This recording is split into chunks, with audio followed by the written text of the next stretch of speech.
Tahap kedua program vaksinasi sedang dilakukan. Pada vaksinasi tahap kedua, vaksinasi dilanjutkan kepada pelayan publik dengan total 16,9 juta, di mana 70%-nya akan disalurkan di Jawa dan Bali. Selain petugas pelayanan publik, warga lansia akan mendapatkan vaksinasi tahap kedua. Hal ini dikarenakan selama pandemi COVID-19, lansia menjadi kelompok yang sangat rentan terpapar COVID-19. Kementerian Kesehatan menargetkan 21,5 juta lansia akan divaksinasi pada tahap kedua ini. Ya, vaksinasi merupakan salah satu upaya untuk membentuk kekebalan terhadap penyakit. Namun nyatanya masih banyak masyarakat yang ragu dan enggan untuk menerima vaksin. Meskipun saat ini respon masyarakat penerima vaksin masih baik sehingga skema denda belum akan diterapkan. Satgas Penanganan COVID-19 memastikan denda bagi menolak vaksin akan dilakukan jika upaya persuasif gagal dan program vaksinasi terhambat. Kini kita akan kupas malam ini di Indonesia Bicara.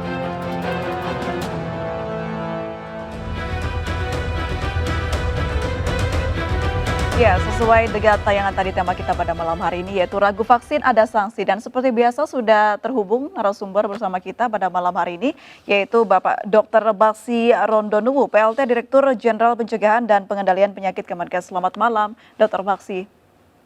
Selamat malam, Mbak Aprilia. Terima kasih sudah menyempatkan bergabung bersama kami. Dr. Baksi berbicara mengenai ragu vaksin akan ada sanksi. Ini seperti apa sih mekanismenya nanti di lapangan, dokter? Ya, kita tahu bersama kita sudah masuk pada tahap 2 pelaksanaan vaksinasi untuk COVID-19. Ya, mekanismenya yang sudah kami lakukan, yang pertama tentu pendataan untuk 38 juta lebih, yang terdiri dari lansia 21 juta lebih dan pelayan publik lainnya itu 16,9 juta. Tentu data-data ini kami akan masukkan ke Peduli Satu Data, dan sehingga data ini secara otomatis 38 juta lebih lansia dan pekerja publik lainnya sudah masuk di database di Peduli Satu Data. Sehingga para lansia dan petugas atau pekerja publik lainnya tinggal membawa KTP, datang ke Vaskes, fasilitas kesehatan puskesmas rumah sakit, maupun dengan pada pelaksanaan vaksinasi massal di tempat-tempat tertentu yang dilakukan oleh pemerintah daerah maupun pemerintah pusat. Saya kira tahapannya sudah jelas. Untuk lansia kita mulai dulu tahapan untuk di ibu kota negara dan ibu kota provinsi untuk lansia. Untuk sasaran publik lainnya terdiri dari ASN, TNI Polri, pedagang pasar, pegawai BUMN, BUMD, wakil rakyat yang anggota DPR, dan para pejabat pemerintah, termasuk Satpol PP dan sebagainya itu akan diproporsikan dulu, belum semua dapat sesuai dengan pentahapan vaksinasi. Untuk pada bulan periode Februari sampai Maret. Tapi pada untuk sampai dengan bulan Juni, itu semua 38 juta diharapkan bisa divaksinasi untuk lansia dan petugas publik lainnya. Sudah berjalan vaksinasi di Indonesia mulai Januari lalu, Dr. Baksi. Adakah evaluasinya, dokter? Ya, untuk tahap 1 nakes kita tahu bersama sudah hampir selesai, 1.460.000 tenaga kesehatan sudah dilakukan, bahkan di dalamnya termasuk tenaga kesehatan lansia yang di atas 60 tahun. Sejauh ini saya kira aman semua, berjalan dengan lancar. Kejadian ikutan pasca imunisasi itu semua dalam kategori ringan, tidak ada yang berat. Jadi saya kira semua aman dan proses vaksinasi ini terus berjalan. Baik, untuk memberi pengertian terhadap masyarakat yang ternyata dalam survei masih banyak yang ragu-ragu dalam divaksin, seperti apa, Dr. Baksi?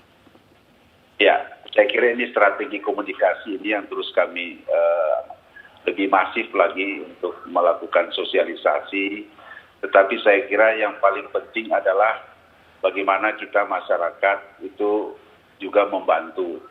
Ya, bukan cuma pemerintah untuk memberikan pengertian kepada masyarakat bahwa vaksinasi ini sangat penting sekali, merupakan salah satu strategi untuk memutuskan mata rantai penular daripada COVID-19. Nah, oleh karena itu kami juga mencoba dengan melakukannya di berbagai segmen, ya, termasuk terutama yang paling penting pada tokoh-tokoh agama. Barusan sementara berlangsung di Masjid Istiqlal, kami lakukan vaksinasi massal untuk tokoh-tokoh agama, lintas agama. Dan luar biasa antusiasmenya, mereka datang berbondong-bondong untuk melakukan vaksinasi. Dan kami harapkan dari tokoh-tokoh agama yang begitu divaksinasi, mereka lah yang menjadi corong untuk menyampaikan kepada umat, pada pengikutnya, bahwa dengan vaksinasi ini aman. Dan saya kira inilah salah satu cara, termasuk juga peran daripada pihak swasta, ya, pihak-pihak yang punya potensi yang kuat, yang besar pada masyarakat, termasuk teman-teman media. Saya kira marilah kita bersama-sama bergotong royong melakukan sosialisasi yang lebih masif kepada masyarakat. Ya. Baik, Dokter, masih kita perjelas lagi. Kalau masyarakat masih ragu-ragu dan enggan untuk divaksin, kira-kira sanksi yang akan diberikan apa, Dokter? Ya, sekalipun sudah ada peraturan presidennya, saya kira sanksi-sanksi administrasi itu ada, tetapi kami berharap tentu dengan pengertian, dengan kerelaan daripada individu-individu yang masih ragu. Saya kira harus sadar bahwa kita samping bertanggung jawab pada diri sendiri, kita juga punya kewajiban untuk melindungi orang lain, termasuk melindungi keluarga kita sendiri. Tentu kami harapkan ini lebih persuasif lah, sekalipun ada peraturan presiden untuk sanksi administrasi. Saya kira menurut saya yang lebih penting bagaimana kita bergotong royong, bergandengan tangan secara persuasif untuk menyampaikan pada yang masih ragu vaksin. Tapi saya kira dengan sosialisasi masif, orang sudah mulai berbondong-bondong untuk datang melakukan vaksinasi. Iya, dokter masih sebagai ahli di bidang kesehatan, masyarakat ini banyak yang tidak percaya dengan vaksinnya, ragu dengan vaksinnya. Boleh diperjelas vaksin ini tingkat keamanannya seperti apa, dokter? Ya, saya kira kalau bilang banyak, ya survei berbagai lembaga survei juga ada kemajuan. Jadi yang kami pernah dipresentasi salah satu dari Litbang Kompas, yang pertamanya 40% dan terkonsentrasi untuk provinsi-provinsi tertentu. Saya kira sekarang sudah menurun di survei berikut. Jadi saya kira perubahan-perubahan itu terus terjadi. Jadi saya kira tidak selamanya orang itu pada survei mungkin bulan lalu sama dengan survei sekarang. Saya kira perlulah tanggung jawab kita bersama untuk melakukan sosialisasi yang penting. Dan soal vaksinasi yang saya kira saat ini yang masih ragu ini aman dan untuk diberikan halal sudah ada dari MUI. Amannya itu kan sudah pasti dari Badan POM, tidak sembarang mengeluarkan emergency use authorization. Saya kira itu sudah diteliti. Laporan-laporan juga dari negara-negara lain yang sudah masuk diteliti oleh Badan POM. Begitu juga dari ITAGI dalam memberikan rekomendasi. Saya kira semua keamanan sudah dikaji secara ilmiah. Saya kira itu. Baik. Kita sudah terhubung dengan Pak Fajrul Rahman, juru bicara Presiden. Selamat malam, Pak Fajrul. Selamat malam, April. Baik, terima kasih sudah menyempatkan hadir. Bapak yang hadir malam ini. Baik. Ya. Salam sehat. Salam sehat selalu, Pak Fajrul. Pak Fajrul, kita tadi di awal berbincang sedikit bersama Dr. Maksi mengenai bagaimana vaksin ini masih ada beberapa yang ragu. Kalau dari Pak Fajrul sendiri, seperti apa cara pemerintah meyakinkan masyarakat? Karena banyak yang tidak yakin dengan vaksinnya. Mungkin sekarang prosentasenya sudah menurun ya, karena mulai berkembang informasi yang benar begitu. Begini, terima kasih kepada iNews ya, iNews TV, karena sudah mengangkat soal vaksinasi ini.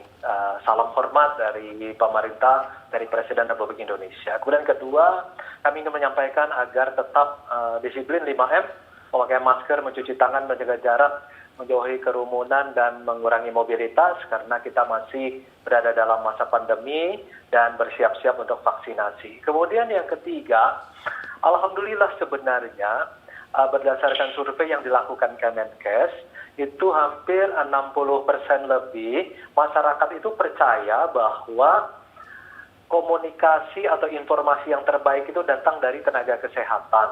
Karena itu, pemerintah menjadikan tenaga kesehatan bukan saja sebagai garda depan kuratif, preventif, tapi juga garda depan untuk informasi. Nah, per 23 Februari 2021 ini, pukul 2 kemarin, sudah sekitar 1.269.905 orang tenaga kesehatan yang divaksinasi, atau 86,46% itu dari 1.468.764. Itu untuk yang vaksinasi pertama. Yang kedua sudah 53,78% atau 789.966. Nah, jadi dengan adanya 86,46% tenaga kesehatan yang sudah divaksinasi, berarti mereka menjadi garda depan kita dalam urusan preventif, kuratif, dan juga informasi. Nah, hari Selasa kemarin kita juga sudah di Istiqlal vaksinasi 1.000 tokoh lintas agama, dan dalam 5-6 hari ke depan sekitar 5.000 orang. Karena masyarakat itu percaya, menurut survei, yang pertama adalah informasi dari tenaga kesehatan, yang kedua dari tokoh agama dan tokoh masyarakat. Nah, jadi dua ini yang didorong pemerintah pertama, dan bersamaan ini juga yang untuk pelayan publik dan untuk lansia juga sedang dikerjakan. Kalau untuk pelayan publik kan 16,9 juta, kalau untuk lansia itu sekitar 21,5 juta orang. Jadi alhamdulillah upaya untuk mendorong komunikasi kepada masyarakat supaya mereka terlibat dalam kegiatan vaksinasi ini berjalan dengan baik, dan di mana-mana antrian ini sudah mulai berjalan, dan saya itu tiap hari melalui medsos saya juga ditanya terus-menerus. Walaupun saya sendiri sebagai pelayan publik sudah alhamdulillah juga sudah 2 kali divaksinasi. Dan tidak ada efek Sinovac samping tertentu ya Pak ya? Nggak ada. Saya bisa bicara sekarang di depan Anda dan di depan masyarakat Indonesia, dan vaksin yang saya pakai 2 kali sama dengan vaksin yang disuntikan juga kepada Presiden Joko Widodo. Baik. Nggak ada nih, saya santai banget. Baik-baik saja ya, terlihat sekali. Pak Fajrul, kalau bicara soal kebijakan ini di tengah masyarakat yang banyak antusias untuk divaksin COVID-19 ini, utamanya untuk melawan pandemi COVID-19 di Indonesia, tapi ada juga beberapa yang masih enggan untuk divaksin. Dengan Perpres nomor 14 tahun 2021, apakah betul ini akan ditindak sanksi tegasnya, Pak? Nah, di dalam Perpres nomor 14 tahun 2021 ini di pasal 13A memang pemerintah menetapkan sanksi administratif. Berarti di sini ada setiap orang yang ditetapkan sebagai sasaran penerima vaksin COVID-19 ini berarti 181,5 juta orang yang tidak mengikuti vaksinasi dapat dikenakan sanksi administratif, yaitu penundaan atau penghentian pemberian bantuan sosial, penundaan atau penghentian layanan administrasi pemerintahan. Nah, selain itu juga ada sanksi pidana. Sanksi pidananya itu dikaitkan dengan Undang-Undang Nomor 4 Tahun 84 tentang wabah penyakit menular. Nah, kalau hanya berdasarkan Undang-Undang Nomor 4 Tahun 84 tentang penyakit menular, itu sudah menjadi semacam primum remedium. Jadi, nah kalau di dalam dengan tumbuhnya Perpres ini sanksi pidana menjadi ultimum remedium atau sebagai upaya terakhir. Jadi pemerintah berusaha memoderasi. Karena kalau hanya memegang Undang-Undang Nomor 4 Tahun 84 tentang wabah penyakit menular, maka yang dikenakan itu adalah pidana. Pidananya itu barang siapa menghalangi pelaksanaan penanggulangan wabah diancam penjara 1 tahun atau denda 1 juta. Nah, sebenarnya kalau kita mau lihat Perpres nomor 14 2021 ini berusaha memoderasi.